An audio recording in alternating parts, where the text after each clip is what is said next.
वफाकी काबीना ने 27वीं तरमीम के मुसव्वदे की मंजूरी दे दी है। 27वीं तरमीम का मुसव्वदा आज सेनेट में पेश किए जाने का इम्कान है। 27वीं तरमीम के तहत आईनी अदालत के क़याम की तजवीज़, आईनी अदालत के जजों की रिटायरमेंट के उम्र 68 साल तजवीज़ की गई है। आइन के आर्टिकल 243 में भी तरमीम की तजवीज़ दी गई है। तरमीम के तहत कमांडर ऑफ डिफेंस फोर्सेस का ओहदा तख्लीक करने की भी तजवीज़ दी गई है। इस हवाले से बात करेंगे ताहिर शिरानी से। ताहिर, बताइएगा, वफाकी काबीना ने 27वीं तरमीम के मुसव्वदे की मंजूरी दे दी है?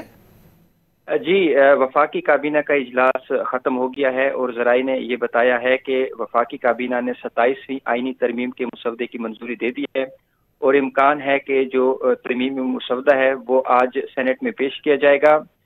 27वीं आईनी तरमीम के तहत आइन के आर्टिकल 243 में तरमीम के जरिए कमांडर ऑफ डिफेंस फोर्सेस का नया ओहदा तख्लीक करने की तजवीज़ है ताकि मुसल्लह अफवाज के दरमियान जो रवाबित है उसको ज्यादा मजबूत और मौसर बनाया जा सके। आईनी इस्लाहाती पैकेज के तहत मुजवजा 27वीं आईनी तरमीम के तहत आईनी अदालत कायम करने की तजवीज़ दी गई है, जिसमें इब्तिदा में 7 जजेस लगाने की तजवीज़ है। आईनी अदालत के जजों की रिटायरमेंट की उम्र 68 साल तजवीज़ की गई है, जबकि सुप्रीम कोर्ट के 65 साल की रिटायरमेंट की उम्र से 3 साल ज्यादा है। आईनी अदालत सुप्रीम कोर्ट में नहीं लगेगी बल्कि इस्लामाबाद हाई कोर्ट या फेडरल शरीयत कोर्ट में या इसके हवाले से अदालतें लगाने की तजवीज़ दी गई है। जो इस सेनेट में मुसव्वदा पेश किया जाएगा उसके बाद ये पार्लिमानी कमेटी में जाएगा और पार्लिमानी कमेटी अपनी जो रिपोर्ट है वो सेनेट को जमा कराएगी और उसकी रोशनी में जो हतमी तरमीमी मुसव्वदा है उसको हतमी शक्ल दी जाएगी और इस तरह फिर जो 27वीं आईनी तरमीम का अमल है उसको मुकम्मल किया जाएगा।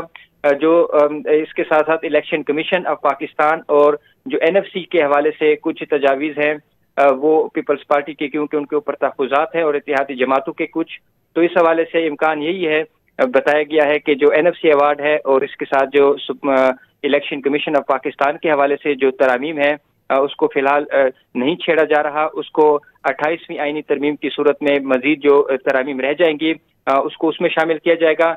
जो बेशतर जो तजावीज़ हैं उसमें से जो अहम तजावीज़ हैं वो आइन के आर्टिकल 243 है और आईनी अदालत के क़याम के हवाले से जो तजावीज़ है उस पर क्योंकि पीपल्स पार्टी को भी इत्तिफाक है और हुकूमत भी ये चाहती है कि इनको 27वीं आईनी तरमीम के जरिए मंजूर कराया जाए और जो तरामीम पीपल्स पार्टी की जिन पर तहफ़्फ़ुज़ात हैं और जो दीगर इत्तेहादी जमातें या जो बाकी अपोजिशन जमातें हैं उनकी जिन तजावीज़ पर या तरामीम पर एतराज़ है उनको फिलहाल मौखर किया जाएगा और जो अगली तरमीम आएगी उसमें उनको शामिल किया जाएगा। लेकिन सरेदस्त आइन के आर्टिकल 243 के तहत जो वफाकी हुकूमत को जो मुसल्लह अफवाज है उसके हवाले से इंतजामी और प्रोसीजर के हवाले से जो इख्तियारात है वो देता है, उसमें तरमीम की मंजूरी दी गई है और इसके साथ साथ आईनी अदालत के क़याम के हवाले से भी जो तरामीम है वो भी मंजूर की जा रही हैं। तो ताहिर, हम कह सकते हैं जिन निकात पर पाकिस्तान पीपल्स पार्टी को तहफ़्फ़ुज़ात थे उनको इस मुसव्वदे से निकाल दिया जाएगा? जी बिल्कुल, ये तजवीज़ सामने आई थी कि जो पीपल्स पार्टी के तहफ़्फ़ुज़ात हैं जिन तरामीम पर जो NFC अवार्ड से मुतालिक हैं, इसके साथ साथ जो इलेक्शन कमीशन के हवाले से हैं उसको फिलहाल मौखर कर दिया जाएगा और जो अगली आईनी तरमीम आएगी उसमें इसको शामिल किया जाएगा। लेकिन जिन तहफ़्फ़ुज़ात जिन पर पीपल्स पार्टी को और इत्तेहादी जमातों को एतमाद में लिया गया है हुकूमत की जानिब से, वो आइन के आर्टिकल 243 है, आईनी अदालतों का क़याम है, उस हवाले से इन तजावीज़ को और इन तरामीम को आगे लेकर जाया जा रहा है ताकि 27वीं आईनी तरमीम पास। बहुत शुक्रिया ताहिर शिरानी इन तफसीलात के लिए।